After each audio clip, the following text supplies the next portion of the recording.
Welcome to Quill Sword Blogcast. Suspicious protests. It would be nice if we could magically just know how sincere a person was when they say something. Of course, you'd find out that your mom really did have a favorite kid and your boss isn't going to think about giving you a raise, so there are some downsides. But with this magic power, we could just tell how legit a given protest was.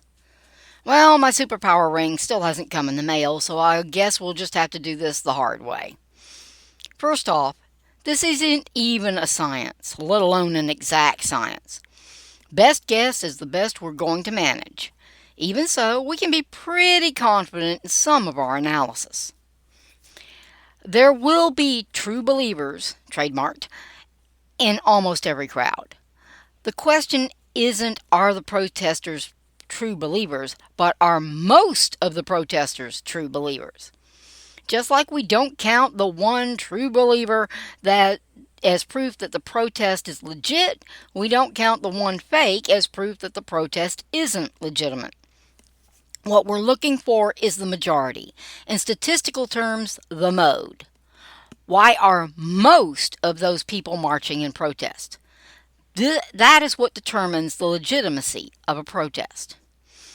A legitimate protest should have a majority of people marching because they genuinely believe in the cause. A few hangers-on do not diminish the legitimacy. But if the majority are there for other reasons, the legitimacy does come into question. Other reasons include things like, all my friends are marching. Peer pressure can inflate protest numbers, but not votes in the ballot box. Boredom is, weirdly enough, another reason people who don't care about the cause will march. Wanting to feel like they're doing something important is yet another that gets them in the march, but may not change their voting behavior. Honestly, none of those are particularly significant. You can only pressure so many people into doing something that they aren't interested in. There will be a few in every crowd, but rarely more than a few. They are usually easy to identify. They show little enthusiasm and leave as soon as possible. Frankly, they can be ignored, as they don't tell us anything about the real legitimacy. Employees and students are a bit different. Employers and professors can bring a ton of pressure onto people. In some instances, they can be a significant number of people protesting simply to keep their jobs or get a good grade. In those cases, the protest legitimacy is brought into question, or may be totally undermined. These two are fairly easy to identify because that kind of coercion will result in at least one disgruntled person blowing the whistle. What about the big one, though? Paid protesters. How easy are they to identify? Not as easy, but there are some clues. First off, the problem is that a really well-organized protest may have some similar traits. The first thing I look for is professional signs and banners. A few don't tell me anything, but if I see a sea of obviously professionally done signage, I start to question the protest. Same thing with national flags. Are they all the same size? If so, that is much more likely to have been handed out to participants than to have been brought or bought individually. Look at any college game near a national holiday. You'll see thousands of American flags, but they will come in dozens of different sizes. Much more likely that those folks either brought that flag from home or bought one from a vendor. Vendors don't tend to have only one size unless they are usually selling something else. A flag vendor will have several sizes so as to maximize sales. But an organized or paid protest will have flags all the same size. Most of their signage will be of the same size too. Why? Printers generally charge less if you buy in bulk. It's more cost efficient to buy hundreds of flags the same size than a few dozen of each size.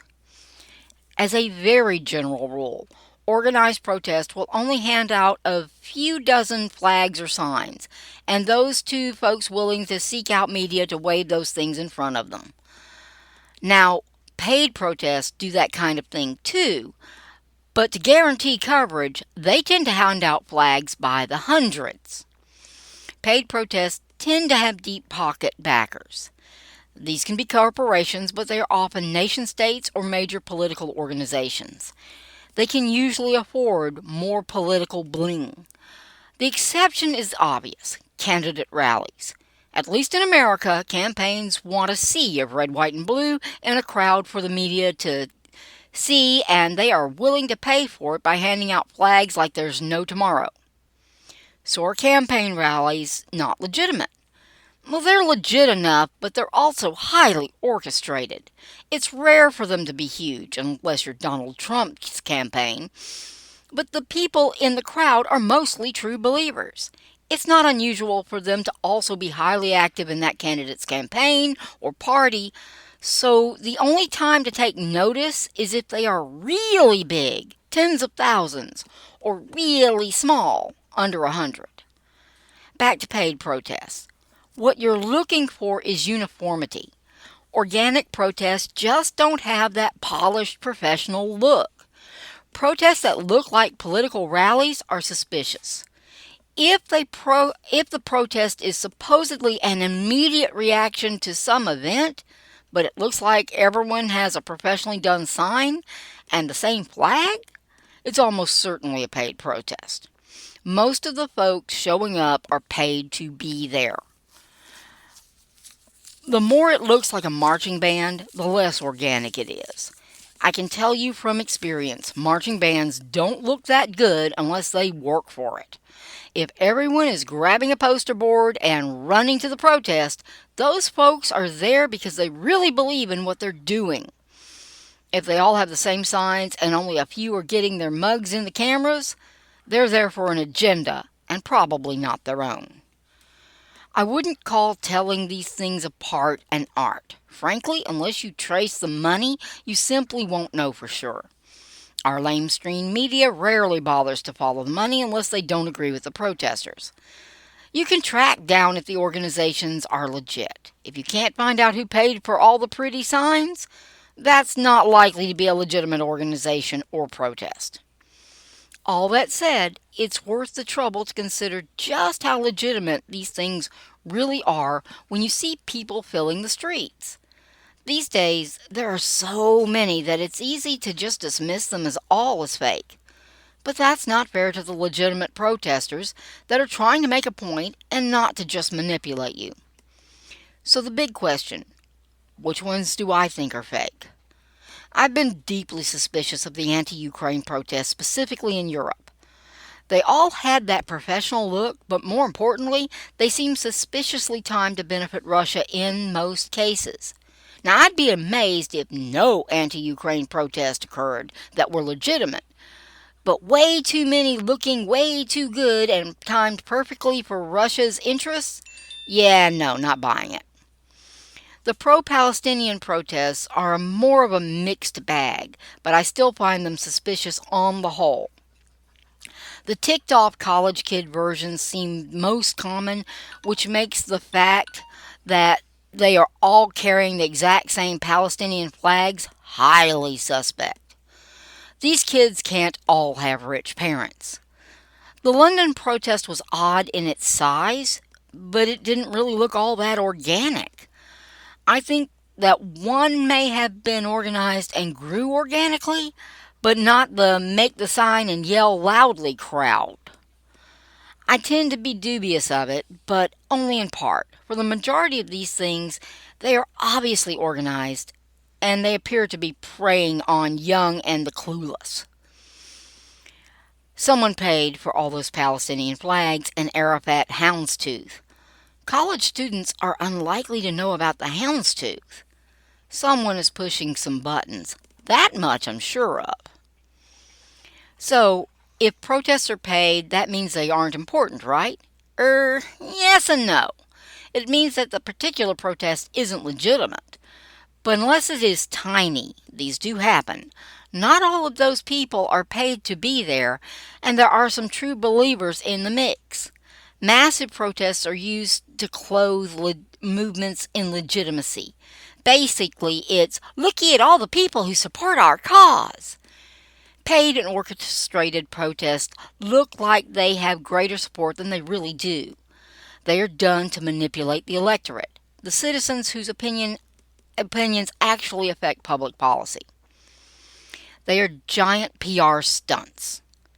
Ever buy something that looked great on the glossy, slick ads but turned out to be a waste of time and money? Same idea, only in politics instead of cheap Chinese goods. Worth about as much. So what can you do? Well, first off, don't get caught in the hype. Don't believe for a second that you can't get snookered because you're on the right side. Humans don't come in size perfect, and that includes you. Don't let others do your thinking for you, no matter how sure you are that they were right the last time. Each case to its own merit. That's fancy for decide each thing based on the evidence presented in that argument, not on lumping cases together or causes together in convenient dumpsters. That's how you get dumpster fires. Is war bad? Dang spiffy it is. But the Arab-Israeli peace process has killed, maimed, and harmed more people than all 6 of the danged wars. Until humanity is perfected sometime after the second coming, we're stuck with being imperfect beings in an imperfect world who just have to muddle along, doing the best of what we can to make that imperfect world a little bit better than it was when we got here. I hate the trolley problem. Oh, I understand it's just a philosophic construct, kind of like a mental experiment, to examine ethics and morality in smaller, more approachable bits. The thing is annoying because people assume that it proves something it doesn't, morality as arbitrary. That, and it has a solution. Yes, really. Half switch and derail the stupid trolley. It has to be moving fairly slow to be able to switch, so derailing probably won't kill anyone. The point here, we use military operations pretty much the same way. We try to avoid full-out war while doing enough damage to make the belligerents knock it off. Of course it doesn't always work. Imperfect people, remember? But the U.S. is pretty good at it, despite what the U.S. government is always bad crowd says. The death tolls in both the second Iraq and the only Afghan wars were minuscule compared to Vietnam or Korea. Nothing compares to the insanity that was World War II, which is why we want to avoid doing that again, thank you very much. Nor were those wars pointless. It irks me no end to hear veterans of those conflicts talking like they didn't accomplish anything. Not irritated with them, but with us. We massively messed up if they weren't told what they accomplished. And you're probably scratching your head wondering the same thing. That's a massive political failure. But only in the PR realm. Anyway, what good did they do? Stability. I know, it doesn't fit on an Excel sheet and accountants hate it, but the evidence for an unqualifiable reality, or quantifiable reality rather, are very strong. The Middle East as a whole is far and away more stable than it was even 20 years ago. Part of that is a generation that grew up questioning why they should fight their grandparents' wars. Part of it is that cultures change over time, like it or not. But the biggest part was that the Middle Eastern nations got a very nasty wake-up call. First, when the U.S. came down hard on the terrorist exporting Afghanistan, and second, when we didn't just pack up and go home when the going got tough. Those nation-states quickly realized that business as usual would get them destroyed. There never was that much unity in the Middle East, and the cracks were on display. Mess with the U.S., and you were likely on your own. That was an easy choice. Time to find other things to do. Now, a few paragraphs make things sound simpler than they really are. People only come in size messy, and they only create messy bodies politic as a result. But the point stands.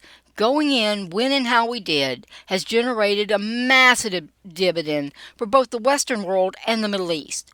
Stability gives a nation-state so many more options that benefit its citizens than strife ever will. It's just unfortunate that sometimes we have to do the strife part to get to the stability part. Worse, there is no instruction manual. The Bible is an awesome guide, but it's not a textbook. Stupid trolley problem without knowing you have options. You are expected to figure it out when you don't have the advantage of hindsight. Just like the rest of humanity throughout history, technology doesn't solve the problem of being human. That one is left to us. There's no one right answer that will always be right. No matter how big or legitimate the protest, those people are just people and they have no guarantee that they're right either.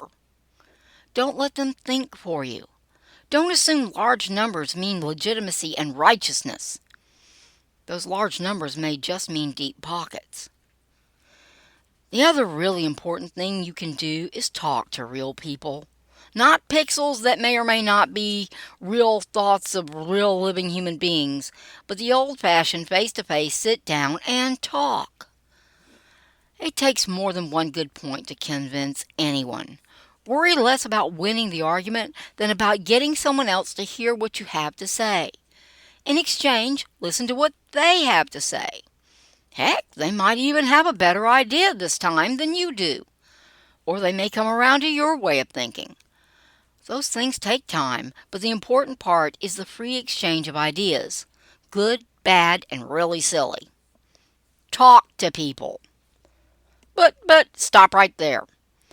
If every conversation ends in a fight, you are the problem. Common denominator is you, right? But so what? It just means that you don't have good conversation skills. Those are easy to learn. Yes, really. I had fewer than 5 friends from 1st to 8th grades, and only 2 of those lasted 3 months. No clue how the heck to talk to people, and I had to start from scratch in 9th grade. I highly do not recommend trying this at home. But if that scared geeky kid could learn how to talk to people and make real lasting friendships, then you can learn how to talk to your uncle at Thanksgiving without starting World War III. It just takes practice. Plenty of folks on videos will be happy to give you pointers if you get stuck. Don't let protests think for you, and definitely don't let them speak for you. You have a God-given brain and a voice all your own. Use them.